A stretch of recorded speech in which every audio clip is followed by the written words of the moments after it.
A casi 8 años del estreno de Capitán América Civil War, hay que entender que fue una gran película, ya sea de por sí o por la cronología del universo cinematográfico de Marvel. Pero hay una escena en particular de la que nadie habló donde se vio muy pocas veces distintos detalles que marcaron la película y hasta el universo Marvel. ¿Cuál es? Vamos a ver. Pero antes de arrancar te recuerdo rápidamente que te suscribas a mi canal para poder seguir creciendo. Es de mucha ayuda y totalmente gratis. La verdad, ante todo, es que Capitán América Civil War nunca estuvo planeada para ser la tercera entrega del Capitán América, ni tampoco la antesala a Infinity War y Endgame. Todo surgió a partir de que DC chocaba a sus dos pesos pesados, a Batman y a Superman.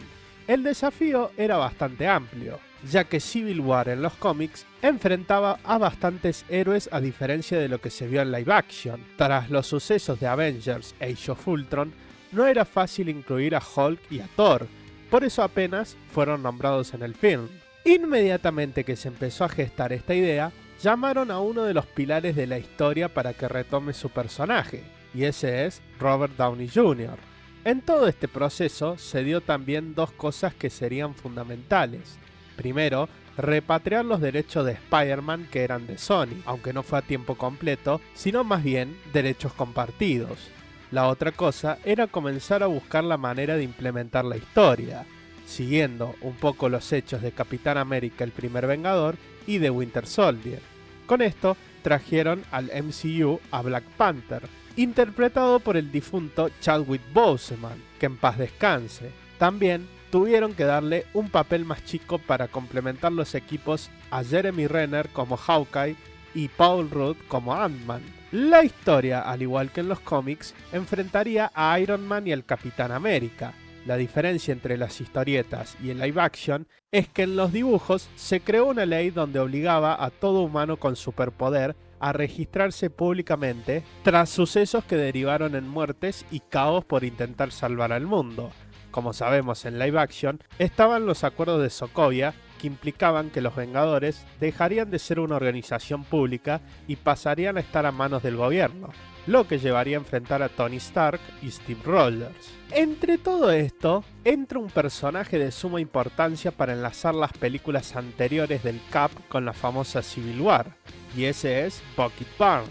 Todo se fue mezclando hasta llegar a distintos puntos y escenas en la película, pero principalmente la escena de la discusión entre Steve Rogers y Tony Stark. Tras ser apresados por el gobierno, Stark pide una reunión con Steve para intentar convencerlo. Acá vemos muchísimas cosas que se pasaron por alto.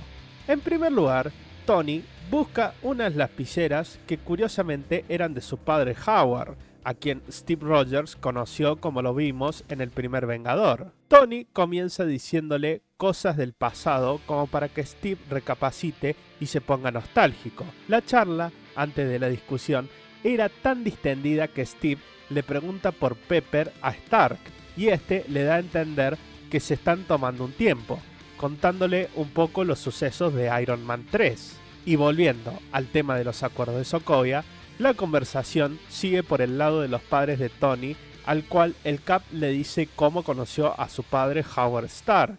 Steve sigue el ritmo de la charla a nuestro querido Tony, diciéndole que no busca complicar las cosas. Con esta frase se puede entender que el Capitán América está convencido de lo que dijo al principio de la película, cuando mencionó "no somos perfectos, pero aún así somos la opción más segura". Siguientemente, Tony le dice que a veces desea golpearle sus perfectos dientes, lo que parece que ya está colmando la paciencia de Stark, pero finalmente le termina diciendo "te necesitamos, Cap", dejando entrever que los Vengadores, sin el Capitán América, no son los Vengadores. Steve toma una de las plumas, como se dice, para firmar los acuerdos. Todo parece indicar que Stark finalmente está convenciéndolo. La idea era enviar a Bucky a un centro psiquiátrico en vez de Wakanda y tratar de calmar las aguas de los medios de comunicación. Y acá viene lo mejor de la escena. Tony le menciona que él, por Steve y Wanda, deben reintegrarse al equipo tras firmar los acuerdos, a lo cual el Cap le pregunta qué fue lo que pasó con Wanda, y Tony le responde que la aisló en el complejo. Inmediatamente Steve se molesta mucho y le dice que creía que él, por Tony, estaba haciendo lo correcto.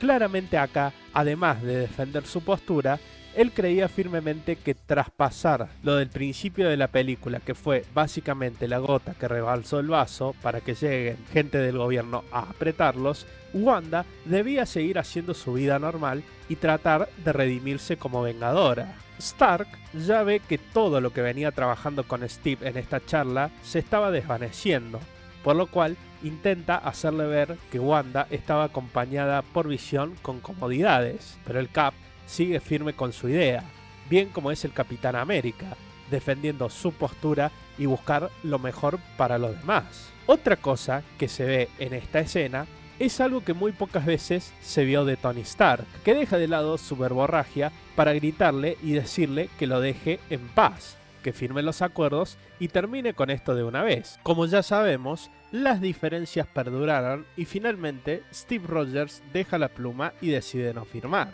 Para sacar una conclusión final, esta escena de Marvel Studios nos muestra muchas cosas que se ven con detalles, pero principalmente nos muestra al Capitán América en todo su esplendor, como un líder defendiendo a su equipo con lo que él cree que es la mejor opción, o como él dijo, no somos perfectos, pero aún así somos la opción más segura. En contraparte, si bien no vimos todo el esplendor de Tony Stark, quien también creía que estaba haciendo lo mejor para todos, vimos a un Stark salirse de sus casillas, mucho más que cuando le dijo la dirección de su propia casa al Mandarín en Iron Man 3. En lo personal es de mis escenas favoritas de todo Marvel, en lo que son escenas de análisis, enseñanzas y demás cosas.